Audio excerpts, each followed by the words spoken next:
এদিকে সামনের দিকে আসুন ভাইয়া, সামনের দিকে ভাই, সামনের দিকে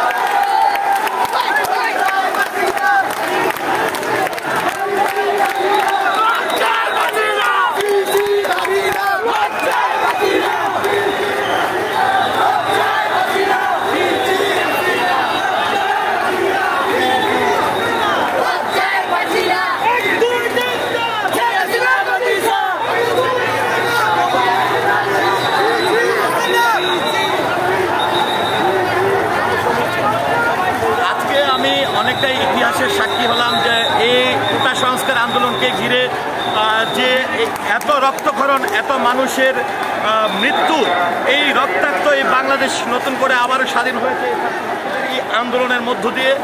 আমি আসলে সত্যিই আমার মানে মনে হচ্ছে যে 1971 দেখিনি, স্বাধীনতা দেখিনি, তবে নতুন এক স্বাধীনতার সাক্ষী হলাম আজকে আমি এই মুহূর্তে।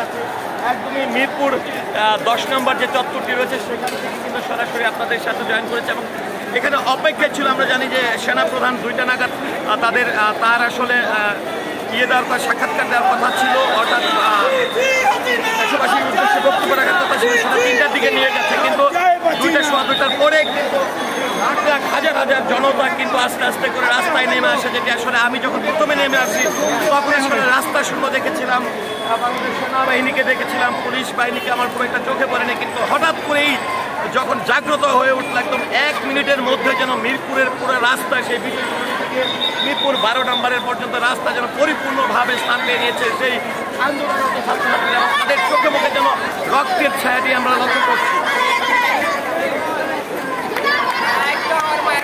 আমরা রাস্তায় আছি, কই আপনি?